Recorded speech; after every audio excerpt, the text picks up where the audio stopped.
जय बाळूमामा. शेतकरी मित्रांनो आज हा एकदम दुष्काळी परिस्थिती आहे. आमच्याकडं अशी परिस्थिती झाली की कसं क्षेत्र भेटलं नाही, अर्धा तास मोटरचा चाला नाही. आता अशा परिस्थितीतनं ऊस जगवायचा कसा, अजून पाऊस नाही. आज जवळजवळ जुलै महिन्याची 2-4 तारीख आली. असं वाईट दिवस पडल्यात आहे. 1001 एकराचं बुकिंग झालं आहे. रोपं सगळी तयार झाली. ती शेतकरी रोपं उचलायला तयार नाही. ती गेल्या वर्षी पावसाने असंच नुकसान केलं. ह्या बी वर्षी दुष्काळाचे जास्त पाणी, गेल्या वर्षी पाऊस लय झाला म्हणून रोपं फेकून द्यावं लागली. यंदा पाणी नाही म्हणून रोपं फेकून द्यायची वेळ आली. तर अशा परिस्थितीतनं नाना तंत्रज्ञांनी 6 फूट जोडवर 12 फुटी पटाने 6 फुटा रोप ह्या पद्धतीने लागवड केली. बऱ्यापैकी शेतकऱ्यांना लागवड करून दिली. तर चांगल्या प्रकारे शेतकऱ्यांचा ऊस आल्यात आहे. रिझल्ट चांगला जाणवला आहे. घरच्या रानात मी स्टीजिंग केलं होतं. स्टीजिंग करून असा आज विचार कर दाखवायचं.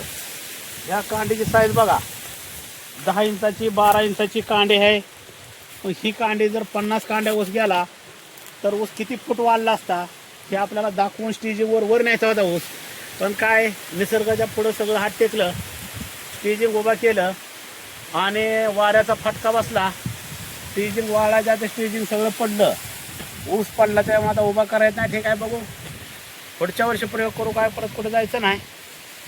तर अशा पद्धतीने मी 6 फूट जोडवर सरी 12 फुटी पटा 6 फुटा रोप ह्या पद्धतीने लागवड करून देत असतो. महाराष्ट्र, आंध्र, कर्नाटक, तेलंगणा, छत्तीसगड राज्यात मी ऊस लावून देत असतो. 25,000 रुपये एकराने रोपं नेऊन लावून देऊन ऊस तुटून जाईपर्यंत शेतकरी बांधवांना मार्गदर्शन करत असतो. पण आता दुष्काळी परिस्थिती आहे. पाऊस कुठंच नाही. सगळ्या महाराष्ट्रभर सगळीकडे, म्हणजे महाराष्ट्र, कर्नाटक सगळीकडे दुष्काळ पडला आहे. आता पुढं पावसाची वाट बघा दिवस आलेत आहे. तरी नाना तंत्रज्ञानाच्या टेक्निकमुळं, कमी पाण्यामुळं असं मागा फिरवा. बघा, काळा भंगार ऊस आहे, पण पाणी थोडं असल्यामुळे त्याला खतं सोडा येणार. ती फुगवायची खतं सोडा येणार. ती वॉटर सोलेबल कुठली खतं सोडा येणार. ती काय इलाज नाही. आज आपले शेतकरी बांधव सोलापूरवरून आले ते. काय ना तुमचं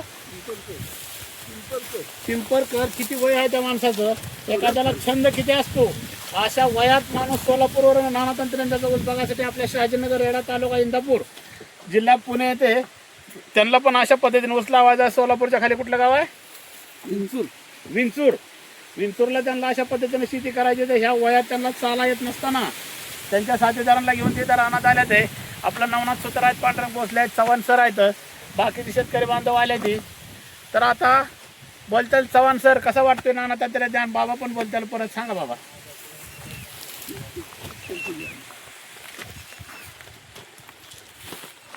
नमस्कार, मास्टर सूर्यकांत चव्हाण सर मी बोलतोय. नाना तंत्रज्ञान हे आपल्या ग्रामीण भागासाठी अतिशय उत्कृष्ट आहे. वेगळा काहीतरी करायचं. शेतकरी फक्त एक सरी काढतात आणि सरीमध्ये ऊस लावण्याचा प्रयत्न करतात. प्रत्येक शेतकऱ्याला वाटतं की ऊस माझा दाट असावा आणि दाट असला म्हणजे ऊस जास्त कारखाना जाईल. पण त्यांनी एक तंत्रज्ञान वेगळंच काढलंय की सरीमध्ये अंतर ठेवलंय आणि अंतर ठेवून त्यांनी लागवड केली. हे नाना तंत्रज्ञान इतकं उपयुक्त झालं. मी पाहतो इथं कितीतरी फुटवा आहे. एका ठिकाणी इतका फुटवा आहे म्हणजे कितीतरी व्याप झालेला आहे. खरंच नाना तंत्रज्ञान अतिशय उत्कृष्ट आहे. नाना तंत्रज्ञान हे आपण जर घेतलं, त्यांचं समजून घेतलं आणि त्या पद्धतीने उत्पन्न काढलं तर शेतकरी राजा हा कधी कर्ज बाजारी होणार नाही.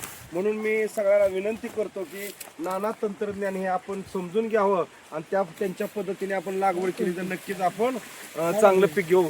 एवढं बोलतोय आणि नाना तंत्रज्ञानाला मी शुभेच्छा देतो. शेतकरी भावांनो, 6 फूट जोडवर 12 फुटी पटाने 6 फुटा रोप. तर ह्याचं सरासरी ॲव्हरेज शेतकऱ्यांना वाटतं 12 फूट येतं, पण असं येत नसतं. ह्याचं सरासरी ॲव्हरेज 9 फुटावर येतं. जे तुम्ही 5 फुटा सरी सोडता ते आपलं सरासरी 6, 12 आणि 6 फुटा रोप ह्याचं सरासरी ॲव्हरेज 9 फुटावर सरी बसती. आणि मग 4000 रोपं जर बसली, एका रोपाला जर 15-20 फूट जर निघलं आणि ते जर तुम्ही हवा खेळती राहिल्यामुळं सूर्यप्रकाश मिळाल्यावर वरल्याकडेपर्यंत जर गेलं तर ह्या ऊसाची संख्या कमीत कमी 60,000 ते 80,000 ऊसाची संख्या होत असते. मग तुम्ही सांगा, 1 किलोचा जर ऊस भरला तरी 80 टन निघू शकतो. 1.5 किलोचा भरला, 2 किलोचा भरला, तुम्ही त्याला जशी ताकद लावचाल तशा पद्धतीने तो ऊस वाढत असतो. बोला. नमस्कार, मी वटसिद्ध नागनाथ शिष्य नवनाथ महाराज. आज माझा वाढदिवस, त्या वाढदिवसानिमित्त नानाने माझा वाढदिवस आयोजित केला होता. त्याबद्दल मी पहिल्यांदा नानांचं मी मनापासून आभार व्यक्त करतो. आज जर बघितलं गेलं तर संपूर्ण महाराष्ट्रात दुष्काळजन्य परिस्थिती आहे. आणि दुष्काळजन्य परिस्थितीत आपल्याला तर माहितीच आहे की कमी पाणी लागतं आणि कमी पाण्यात चांगला उत्कृष्ट ऊस आणण्याचं काम नानांनी केलेलं आहे. आपण बघू शकता की आज महाराष्ट्रात नाही तर बाहेरच्या राज्यात देखील MP असू द्या, UP असू द्या, अशा ठिकाणी देखील दुष्काळजन्य परिस्थिती आहे. म्हणजे आज आपण जे म्हणतो की सूर्यप्रकाशाचे जे टेम्परेचर आहे ते 40च्या पुढे गेलं आहे. म्हणजे अतिशय येणारा काळ सुद्धा अतिशय भयंकर काळ आहे. त्याच्यामुळे कमी आपण बघू शकता की हे जे ऊसाचं जे नियोजन आहे ते अतिशय उत्कृष्ट नियोजन आहे. आणि बघा हे ठिबक केलंय नानांनी, त्यामुळे चांगल्या प्रकारे असं नियोजन नानांनी केलं आहे. आणि हो का ठिबक अशी बुडाला टाकायचे. ऊसाच्या बुडावर जर ठिबक टाकली तर पाणी हे ऊसाच्या बुडाला पडतं. पाणी बुडाला पडल्यामुळं सगळ्या रानात पाणी पसरत नाही, साहजिक तण वाढत नाही, तणनाशक मारा खुरपाची गरज नाही आणि त्याच्या मुळीला पाणी पोचल्यामुळं सोडलेलं खत थोडं पाण्यामुळं खत ही बुडाला राहत असतं. म्हणून सगळ्या रानात पसरत नाही किंवा जमिनीत खाली खोलपर्यंत खत निघून जात नाही. म्हणून शेतकरी भावांनो, जर 10 दिवसाला त्याला थोडं थोडं खत सोडत चला, तुम्हाला 10-10, 20-20 वर्ष ऊस मोडायची गरज नाही. आणि जर 2 दिवसाला त्याच्या गरजेनुसार थोडं थोडं पाणी देत चला. आज तुम्हाला ऊस का मोडावा लागत असतो? पहिला डोस देता ऊस 2 महिन्यात झाल्यावर, पक्की करता ऊस 4 महिन्यात झाल्यावर आणि एकदा पक्की केल्या तिथनं वर्ष ऊस रानात ठेवता, त्याला तुम्ही चिमटभर खाऊ घालत नसता. म्हणून तुमचा खोडवा हा दाबणाने झुळझुळू फुटतो. का तर त्याचा जे मातुळता मूळ ऊस आहे तो पिवळा पडून मरायला लागलेला असतो, म्हणून त्याचा खोडवा दाबण्यासारखा फुटतो. केळीला तुम्ही कोयतं पडेपर्यंत खाऊ घालत असता, म्हणून केळीची पिल्लं पिंटरीसारखी बाहेर निघत असते ती. म्हणून नाना तंत्रज्ञांनी काय सांगितलंय की तुम्हाला शेवटपर्यंत टप्प्याटप्प्याने थोडं थोडं खाऊ घालत चला.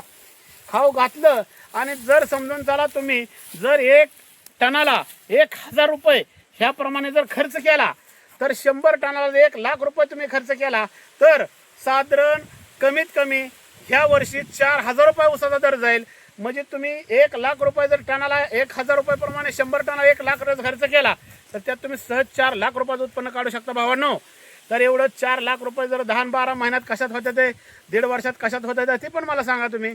फक्त तुम्ही टेक्निकने अब्दा. आज नोकरीची परिस्थिती बेकार आहे, नोकरीचं दिवस गेलं.